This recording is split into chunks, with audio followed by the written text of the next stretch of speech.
And before the movie begins, just like in ancient theater, Greek ancient theater was performed for the gods, just like the temple rituals were done for the gods. And in theater, it's the same thing. The actors were channeling the gods, and they're transgendered, right? I mean, it's a known fact that all the female roles were played by men in ancient Greek theater. All female roles in theater are still played by men, and the movie begins. Now, depending on what studio is making the movie, they have different symbols, but there's always some kind of pagan symbol at the beginning of the movie to remind you that this theater production is done in honor of the goddess. That's what's going on, all right? So it opens up with the goddess of transvestites, and then the movie begins, and you see the transvestite. The entire movie is a pagan ritual.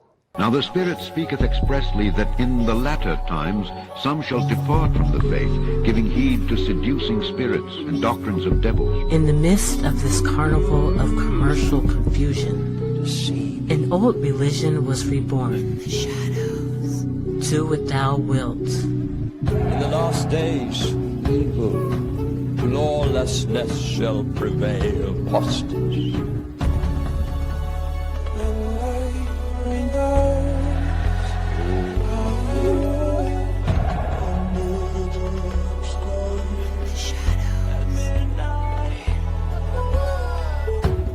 Many decent people were too distracted to realize they were being initiated into a cult of degeneracy and self-destruction.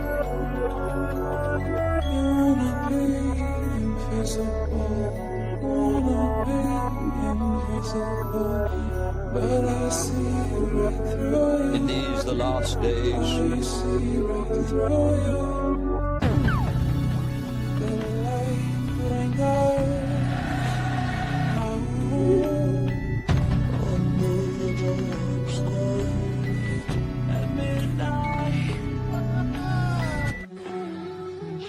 The demon god Bacchus was known to cross boundaries between the mortal and divine. We hear some strange, eerie moaning sound coming from the side of the theater.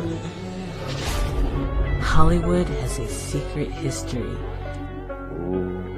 A dark past filled with secret societies.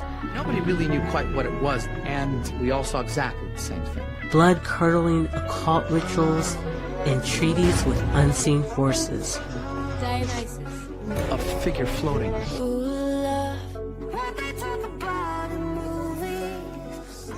it wasn't clear as to what we were looking at, but we knew that there was a figure back there. The spirit of deception is running rampant. The demon behind the painted face. Everybody was kind of like frozen. A masquerade of unholy alliances.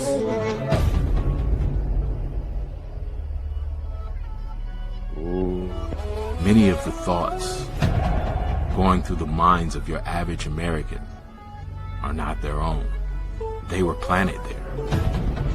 They are actually the products of a multi-billion-dollar Luciferian industry. This industry disseminates the do what thou wilt philosophy on an industrial scale. As the Greek drama had grown out of the dithyrambic choruses at the festivals of Dionysus, he was also regarded as a god of tragic art and as the protector of theatres. He was a frightening and violent god with a variety of attributes that were both terrifying and wonderful, always the twin image of the twice-born. He was the bringer of madness, but he was also a bull god, a god of fertility, to do with sensuality and sexuality. He was anarchic and revolutionary. He was the god of masquerade. The god of masquerade. He was the god of masquerade, which means seeing things literally other than they are. But importantly for our history, he was the god of possession. Dionysus was able to reveal himself directly to the individual. His worshippers were possessed by him, and perhaps now we begin to see why Dionysus, this god of masquerade and possession, became the god of the theatre. Because in the early theatre, the actor believed himself to be possessed by the part he was playing. From our scant knowledge, we know the actor was masked and wore a long robe. course, we have the prisoner of the Iron Mask. The most terrifying torture ever devised. Yeah. I mean, there it is right there, people. Come on. Summer of freedom. I'm sorry, it's a summer of torture. Just restrain us. Just restrain us and put a iron mask on our face. Just get it over with. Predictive programming. From out of the Black Ages, the most hideous, agonizing torture ever devised, the mask. Why don't you just wear your mask? Well, why don't you wear your iron mask? And why don't you just become a prisoner? Mascara de hero. Now, I wonder if, is that the word for mask in Spanish? Mascara. Interesting, right? Mascara, mask, same thing. Makeup is a mask. And Man in the Iron Mask, of course, we know that. And by the way, these sword movies, whenever they have sword fighting, these, what do you call these guys? The musketeers. This is all about castration, you know, King Arthur, all that kind of stuff. Not sure if that's a boy or a girl, you know what I'm saying there. And the Iron Mask. What's going on there? It is, yeah, there's the muzzle. I suppose they'll bring these iron masks out one of these days. But even these guys could breathe, though. Look at that. Not so bad, actually. This guy had it pretty good. He could breathe oxygen. And of course, it all comes back to Cher and the sun god worship, the mask. Ladies and gentlemen, from Television City in Hollywood, the Chastity Bono Show.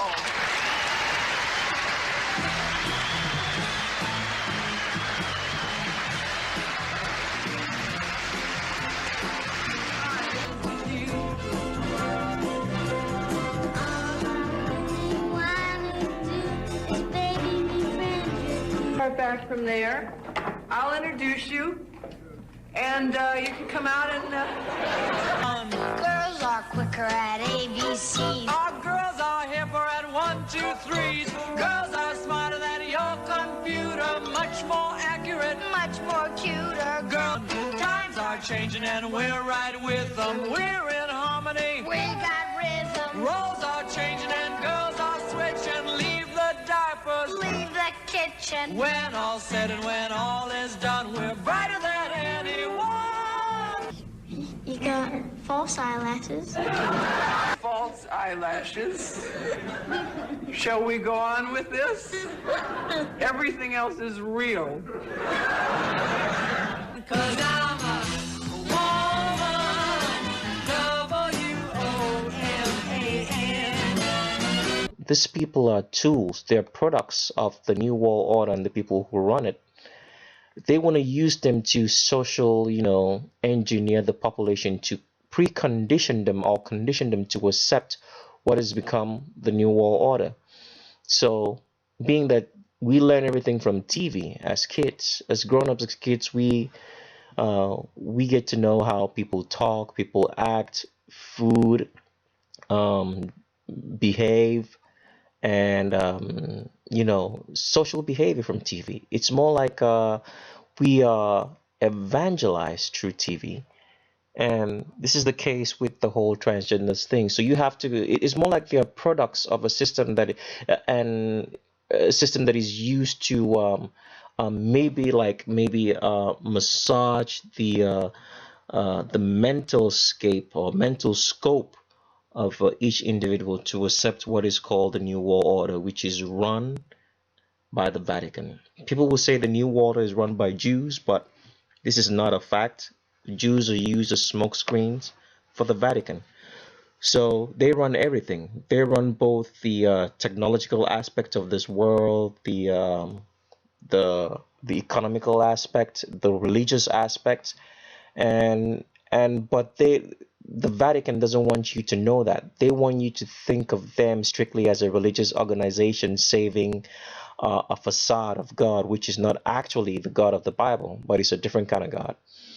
So if you really want to know, I'm going to highlight another screen now, like who runs Hollywood. You can go to this website right here.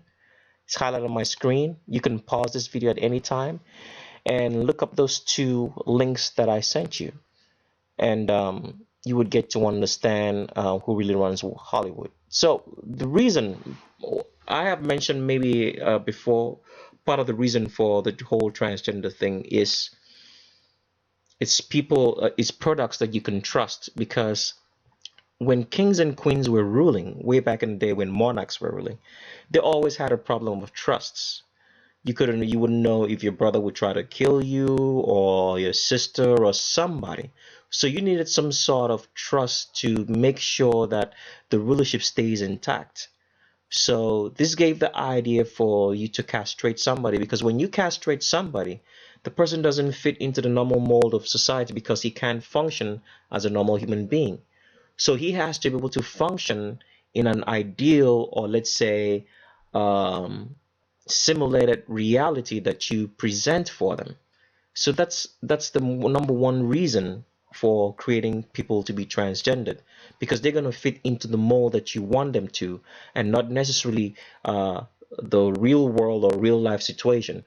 Then another reason for it was because of art. Now I'm going to read something same from that wiki page right here. It says, castration before puberty or in its early stages prevents a boy's larynx from being transformed by the normal physiological events of puberty. As a result, the vocal range of prepubescence shared by both sexes is largely retained, and the voice develops into adulthood in a unique way.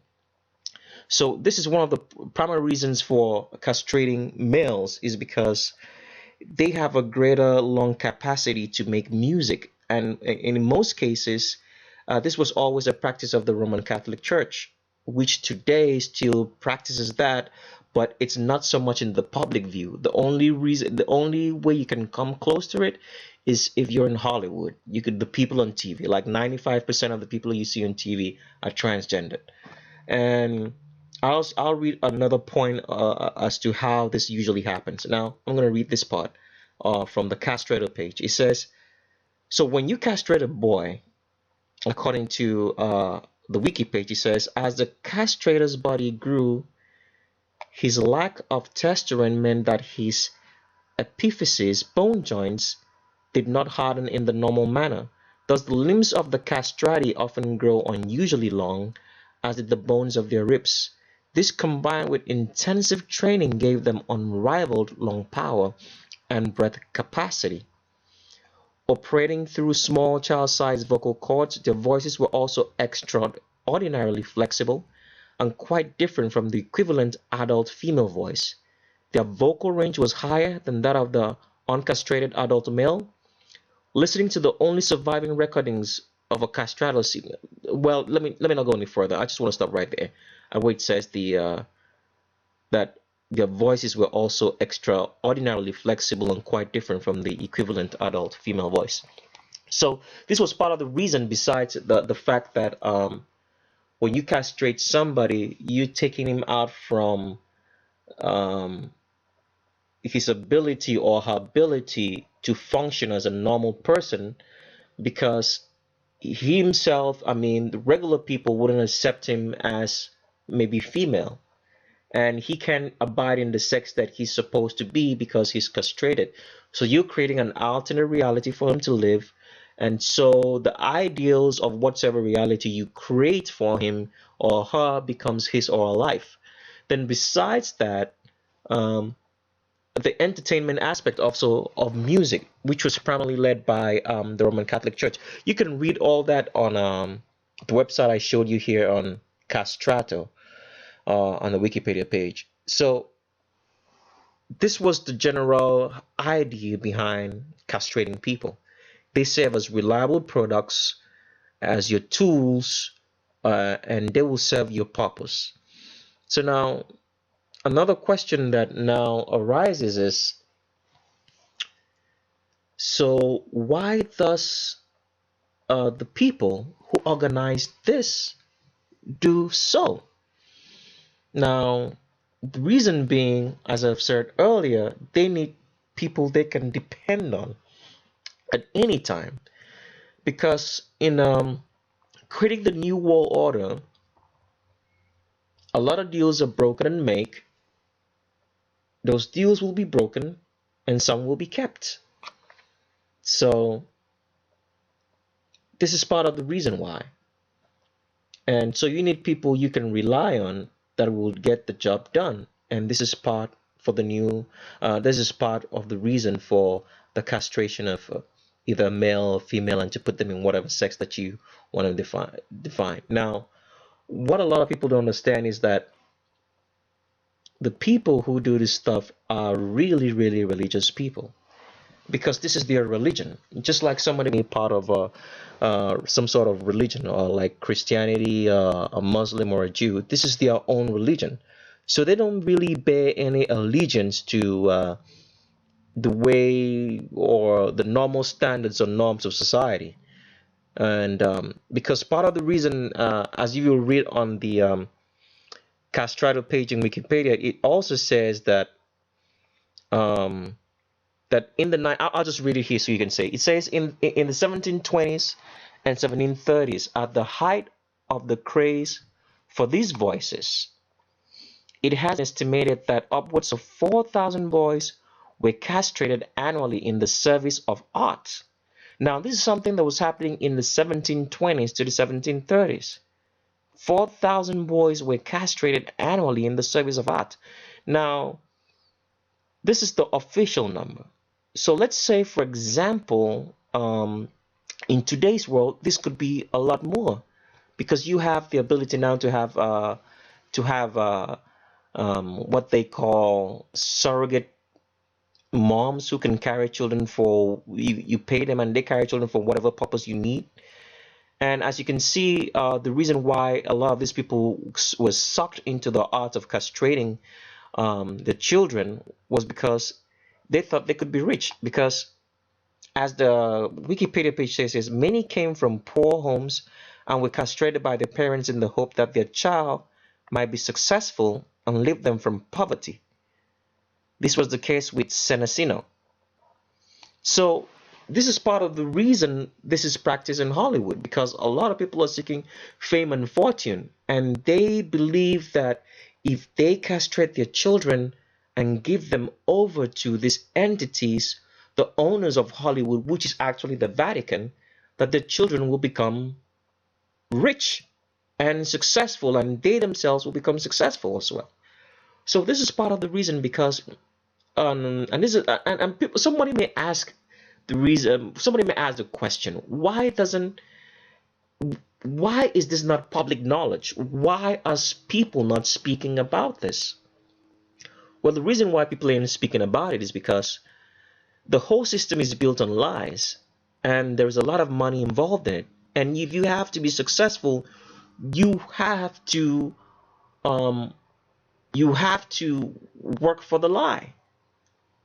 So that is the reason why nobody says this, because the people who are around a lot of these transgenders, people who are straight, actually know that these people look weird and funny and they can't be the sex that they claim to be, but they won't say anything because, like I said, part of the reason is they believe in themselves that they're going to be rich, and the system is built on lies. And another reason being that they are paid for their silence, so it's not public knowledge.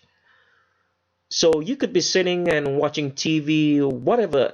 It doesn't matter what program you're watching. It doesn't matter if it's sports or whatever.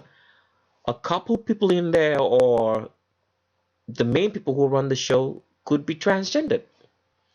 And so you can find that you're looking at a female, you think it's female, and you fall in love with it and make it your hero. You have maybe you talk about the person so much, you live up to meeting the person and everything. You have like his photos on your walls, on your phone, and you talk about the person but you're being deceived without knowing that the person that you think that you're admiring is not the sex that they claim to be. Now they get a little bit more direct about what they're talking about in this operation. Do you know what the word castration means? It means removing the sexual organs of a boy so that he never develops the characteristics of a man. A castrato keeps his high treble voice all his life. Oh, you mean kind of like Michael Jackson? Which is why the church allowed it. So useful in church music. And now they have this church in this book and movie. It's kind of like the Catholic Church, so it's not the true ecclesia. It's some kind of man-made abomination. Some castrati became great singers, like Whitney Houston. Many just became fat, spoiled half-men. Some died from the effects of the operation, but the church wouldn't flinch at the idea of a little cut, you see. There was a precedent. Perhaps if the demon, the soul, were separated from the body, we might never be subject to dust to original sin. So they're kind of spelling it out here in this book. The Africans have a way of making a slave called a zombie. It has no will of its own. It will work day and night without ever running away or complaining. All right? There you go right there. That's what the vaccine will do to humanity, all right? Turn us into zombies, The Walking Dead, all right? Why have there been so many zombie movies lately? Because that's what it is. This is from an African word called zombie. They're slaves. No will of its own. That's what will happen once the operating system is in your body. You will have no will of your own. You will have no soul separated from the body, and the slaves will work day and night without ever running away or complaining. Sound like the kind of world you want to live in? So you found out that it was possible to separate them. So, I suspect they have figured out a way, and it does involve androgyny, all right? And androgyne is cut off from their original soul. That's what it is. That's why it's such an important ritual for them. And what happens when you get rid of the soul is that the actual demons come in, and you're connected to the unholy spirit, right? So every human being has the possibility to connect with the Holy Spirit, Spirit of God. But once somebody becomes an androgyne, they're cut off, and they'll only be connected to the unholy spirit in the unholy vessel, in the unholy temple, right? Our body's a temple. You want to be a zombie, or do you want to live forever in the temple of God? Tale of two kingdoms, two crowns. Who is your king? Better decide soon. And there is a scene in the TV show where they actually castrate the child. Although it looks, they're saying that there's, cutting his demon away, his soul away. But there's a guillotine and a blade, and I think that scene symbolizes the castration ritual. So, now, the greatest strategy to win the mind over that the Jesuits used was Jesuit theater, Jesuit drama. Now, if we look it up in the Encyclopedia Britannica, it tells us Jesuit drama, program of theater, developed for educational and propagandist purposes in the colleges of the Society of Jesus during the 16th, 17th, and 18th centuries. Cultivated as a medium for disseminating Roman Catholic doctrine, drama flourished in the Jesuit schools for more than 200 years. Evolving from modest student exercises to elaborate productions that often rivaled the contemporary public stage in polish and technical skill. The earliest recorded performance of a Jesuit play was in 1551 at the newly founded in Sicily. In less than 20 years, plays were being performed at more than a dozen of the new Jesuit colleges springing up in cities across the continent, including Rome, Sevilla, Cordoba, Innsbruck, Munich, Vienna, and it grew into a mighty organization. By the mid-17th century, there were 300 Jesuit colleges in Europe, and in almost every one, at least one play was given each year. So originally the plays were pious to attract the people and the Protestants to come and look. But eventually, gradually, other things started creeping in. Originally there were no ladies involved, and eventually more and more ladies, and the music started changing, and it started progressively, slowly infusing the minds of people. Jesuit playwrights also drew upon material from pagan mythology, ancient history, contemporary events, all reinterpreted in terms of Catholic doctrine. So it was very cleverly done. Their stagecraft kept pace with all the newest technological developments. Music was an important element in most of the plays, ranging from simple songs to works that called for large orchestra and chorus. And Mozart, at the age of 11, wrote his first music for Jesuit theater because his father was one of the directors in Jesuit drama.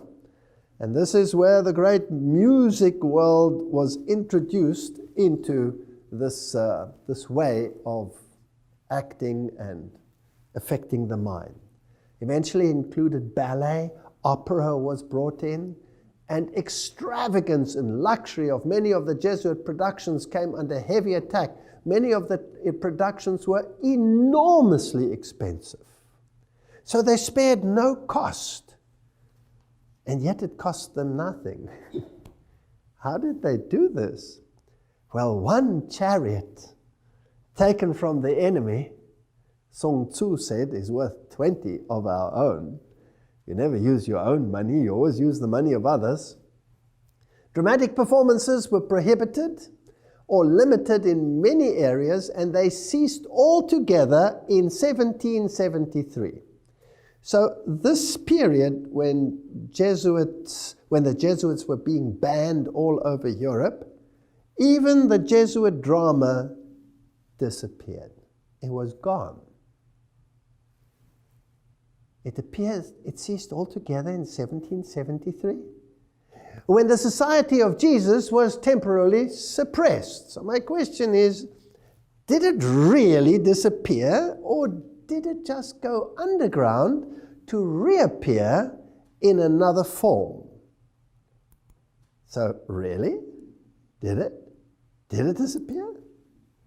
That's a very good question. Well, let's ask a very modern web page, www.jesuitcp.org, their own web page, Jesuit Arts. It's definitely not gone.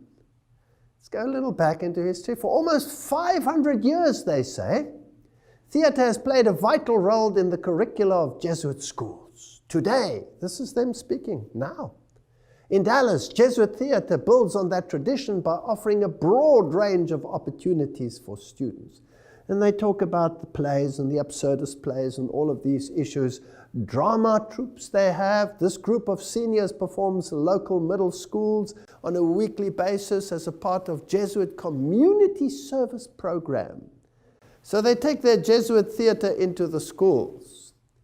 And Jesuit supports these activities with a broad curricular offering, including theater, arts, stage acting, stagecraft, directing for theater. And then they ask you to be part of Jesuit theater. And it seems as though a little college here is doing something and a little college there is doing something. But they are far more brilliant than that. Embedded in Ratio Studiorum, rational studies, were the elements of entertainment, dramatic production, composition, rhetoric, eloquence. And these courses interlinked with the spiritual exercises.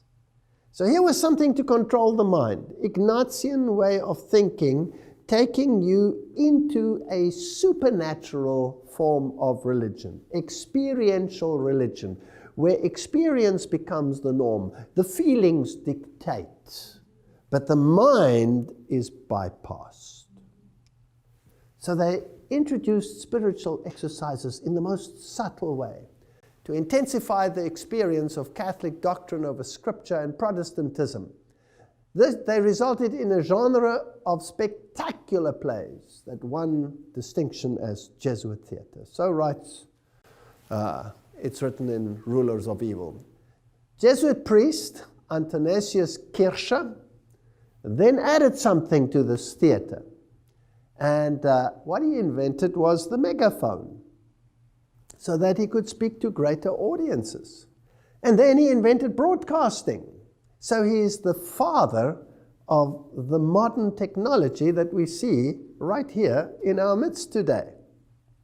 Camera theater And he perfected what was called the magic lantern, lanterna magica, the instrument where you could project images on a screen, moving images. So this was the origin of the modern cinema.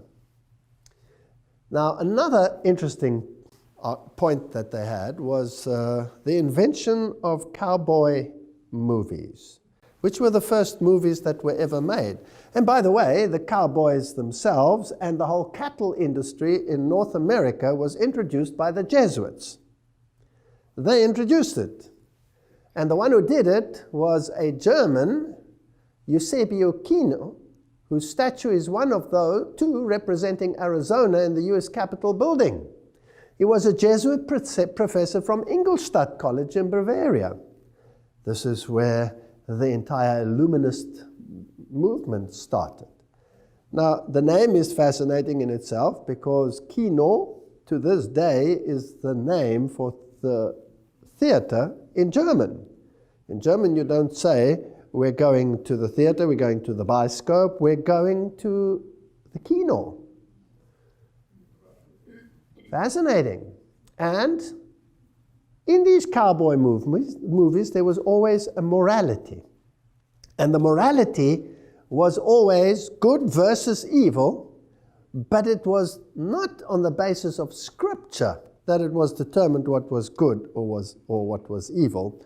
There was another underlying morality, so that man in himself could decide what was right or wrong, and ruling by the gun. The bad guys normally lost in these movies, and the good guys won. And that's how it started. And all the actors were high Masons. If you take those early actors, Frank Sinatra, all of those that were involved in those movies, John Wayne, they were all 33-degree Freemasons. And if you follow it down through the line to this very day, most of the actors, I would say the great majority, if not all, of the major actors are all high Masons. All the singers, all of them.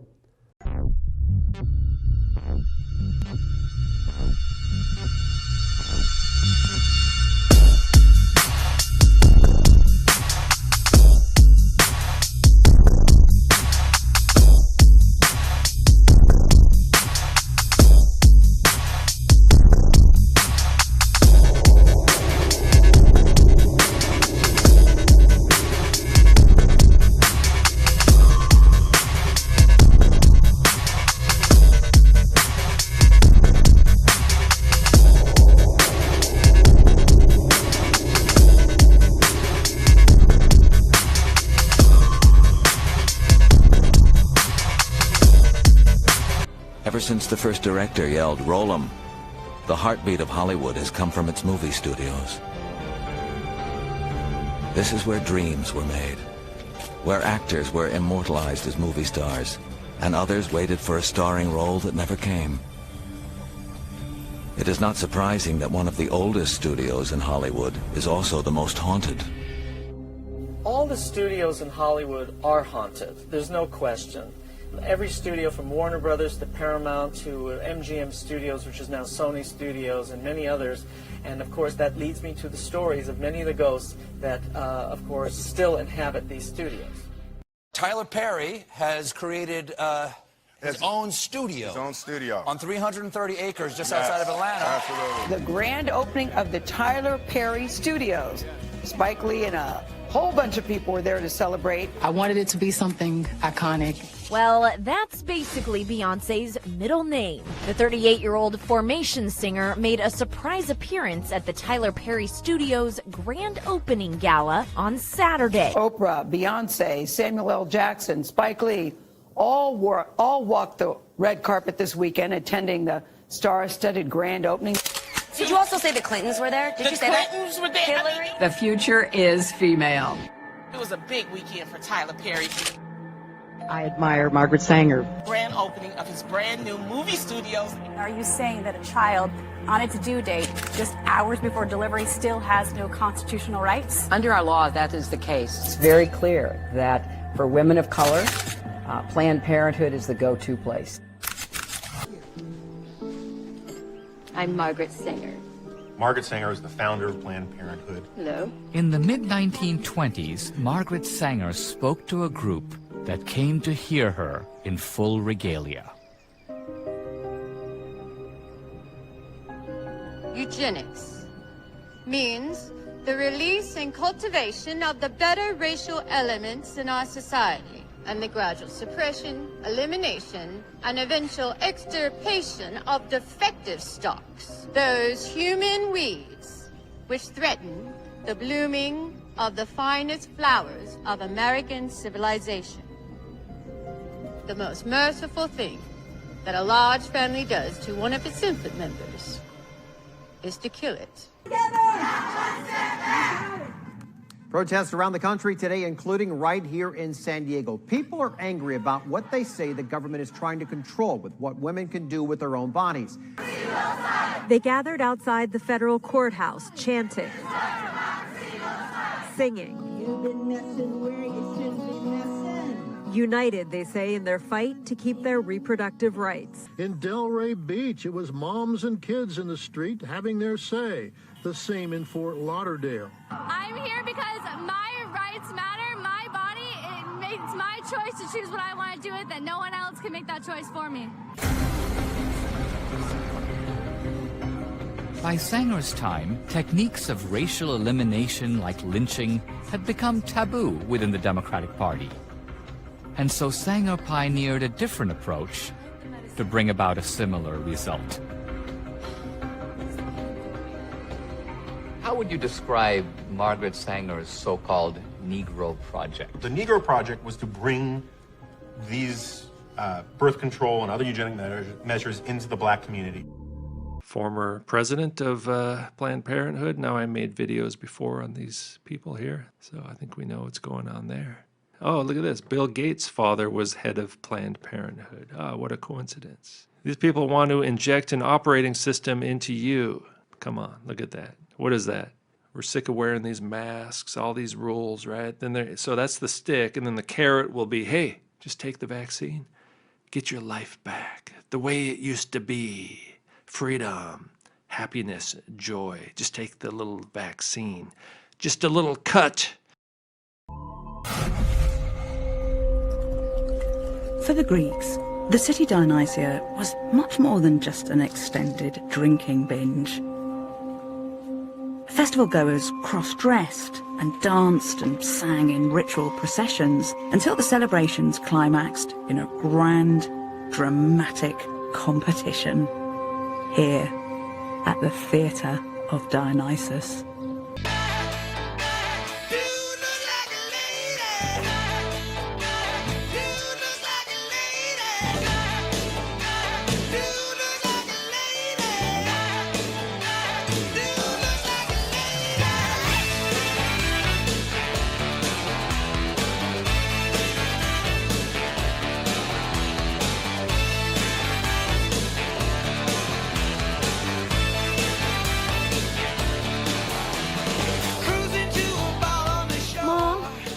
Mom, is that you? What's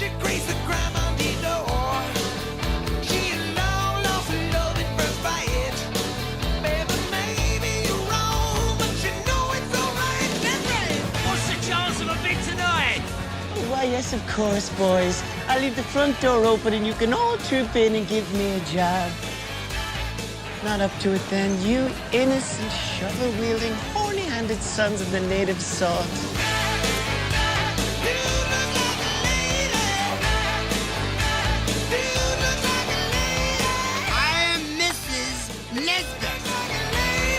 I'm Carlotta, she's friend from school.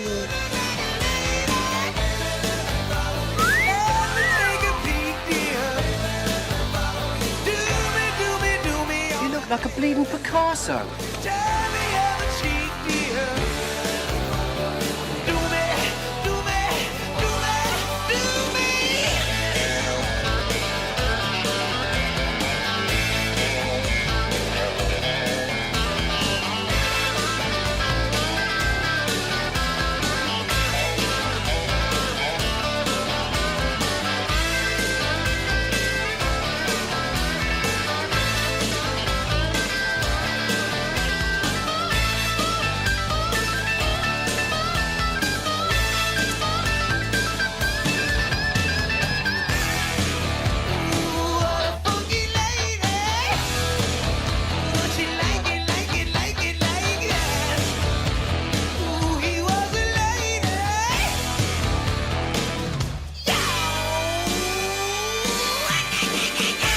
You must be quite a girl.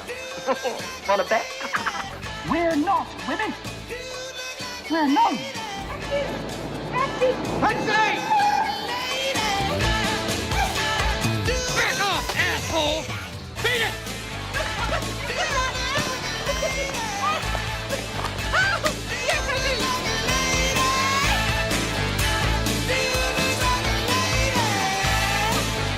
Oh, I'm sorry. They wouldn't be caught dead with them. Hairy beasts, amen. Come on, guys. I'm all woman.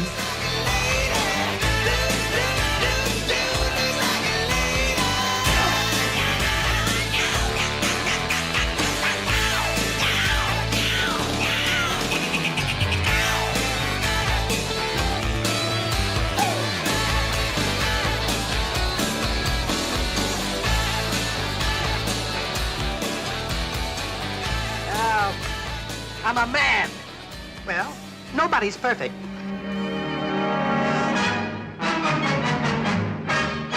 Okay, but I want to start by jumping back to Shakespeare. You know, this is the precursor to Hollywood. During the plays of that era, all of the female roles were played by male actors. I always feel silly. I guess men do going, as they say, in drag, but the history of theater shows that years ago in Elizabethan times, I guess, all of the women's roles were played by men. And these males were groomed for this. Now, obviously, these are modern pictures, but I'm going to get to some actual old pictures here pretty soon. But this troupe, or this circle of actors / actresses that traveled around doing these plays, they were trained for this and specialized in this. Their voices were trained, all of it, to pretend to be women. And I know we've all been taught that it was just because of misogyny, right? It's just because everything was patriarchal and all of this type of thing. But that's not the case. It's because this is how that ruling class, the aristocracy, this is how they lived. From ancient times, this is how they lived. And this is common knowledge. This isn't conspiracy theory at all. This is from their own books. And you can see right here in the table of contents, androgyny as the guiding principle of the new age. This is what they're doing. They themselves, in their own writings, they talk about their ancient pagan gods and the androgyny. I mean, I don't have to show a picture of the Baphomet again. We all know about the androgyny of the Baphomet. Not only is it a trans species, that it's a goat-headed, Pan-type Nephilim creature, but that it has the female breasts and the male phallus. But then, you know, all of these other pagan gods from ancient history where they believe, this is what they believe, that you're somehow ascended, you're somehow better than and above if you embrace, you know, all of this bisexuality and transgender and all of that. This is all part of their occult religion. It's not a coincidence that all of these celebrities are coming out and coining this phrase pansexual, like Miley Cyrus. Oh, a new frontier, right? As they're indoctrinating their followers, all going all the way back to Disney, the people that they have gathered to follow them, and then they lead them into the new frontier, pansexual.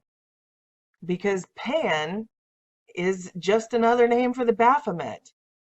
Pan is another name for Hasatan, a satyr, Satan.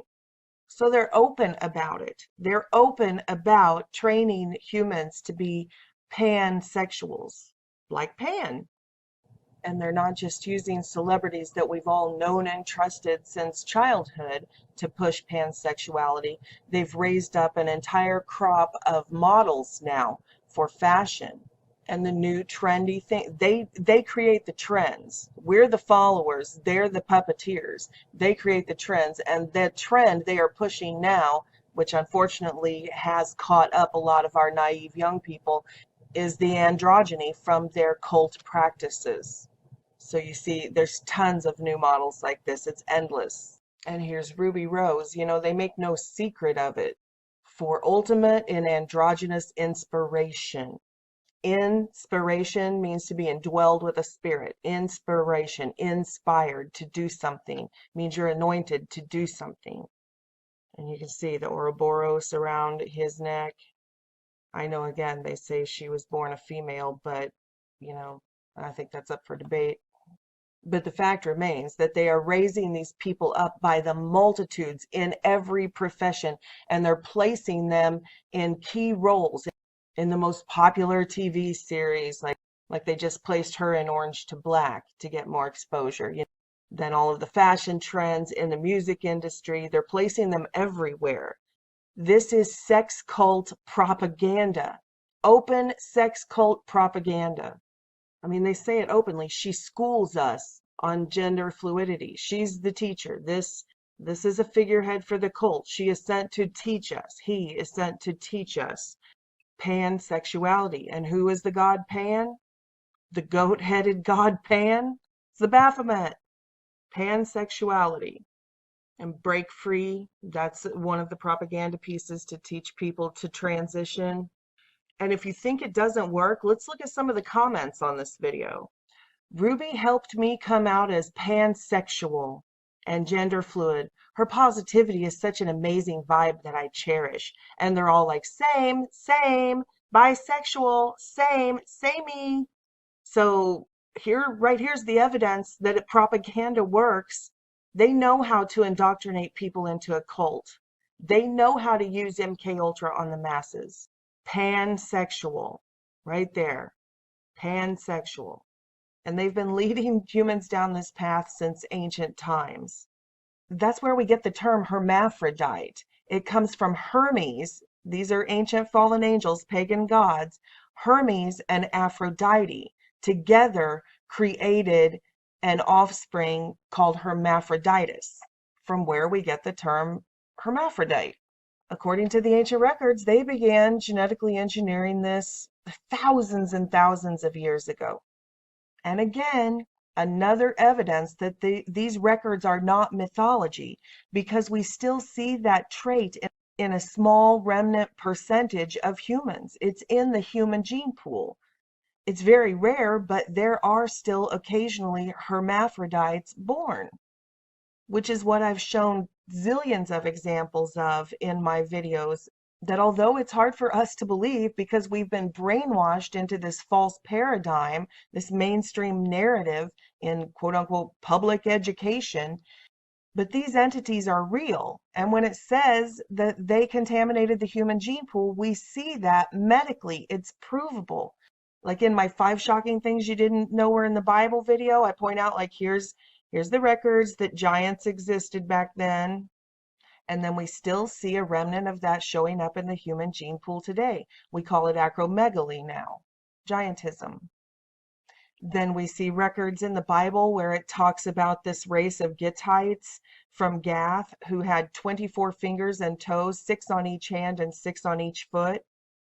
And we still see that trait show up in the human gene pool. Again, very rare, but it does pop up. That's Halle Berry's foot. They say that Halle Berry, Oprah Winfrey, you know, the pitcher, Alfonseco, lots of people have 6 fingers and 6 toes. And now we call it polydactyl. And then the Bible records that Esau was born, came out completely covered in red hair, that he was a hair-covered man. And it gives detailed examples about covering his brother's arms and neck in goat hair and goat skin, so he felt hairy. So, I mean, it was talking about a fur-covered, a hair-covered man, Esau, the descendants of Esau. And throughout history, we've seen in the human gene pool, again, it's very rare. And, you know, we talk about the Nephilim tribes of Sasquatch and things like that, but I'm talking in the human gene pool, we still see that intermixing pop up. And these are pictures from medical journals. This is a genetic trait passed down family bloodlines. And today we call it hypertrichosis. But the point is, all of these beings recorded in ancient times are not mythology. We have the evidence, scientific evidence. We're the ones who are kept in the dark about everything, but they know about Hermes and about Aphrodite and about Hermaphroditus. and they worship pansexual gods. And you can follow it down the lines throughout all of history. So then you go into the Roman Empire, and they were very much into all sorts of sexual perversion. That lots of them were into pedophilia and pederasty, as well as homosexuality. Most of the emperors had young boys, you know what I'm saying, in their courts. And we see that followed down the Roman lines as well into the Roman Catholic Church. I mean, this is an article from last summer. This just happened last summer, where the police neighbors complained about this apartment and the police raided it. And there was a giant drug-fueled homosexual orgy in there amongst the Catholic hierarchy. This is real. There's a strain of dynasties that say they descended from the ancestral gods, and that's why they were the kings and queens and royal families and all of that type of thing. And that exactly matches the Bible story of the fallen angels.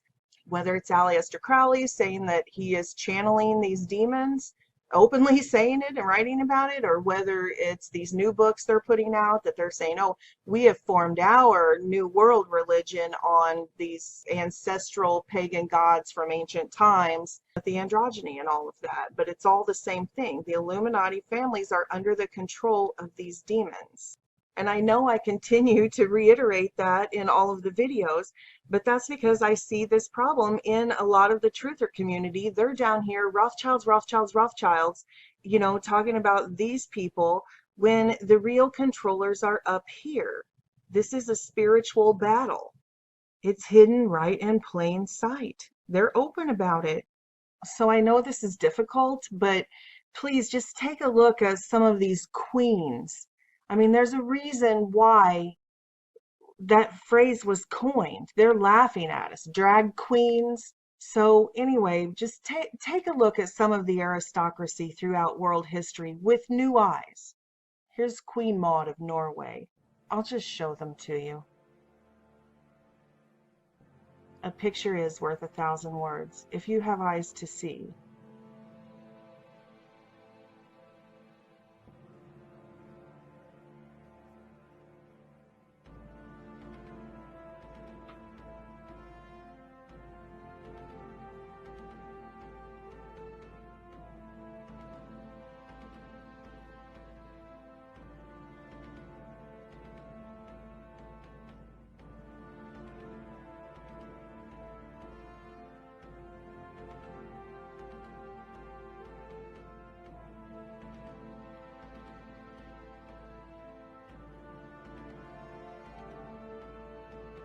And this is Princess Stephanie of Monaco. But let's take a look at a few other pictures of Princess Stephanie.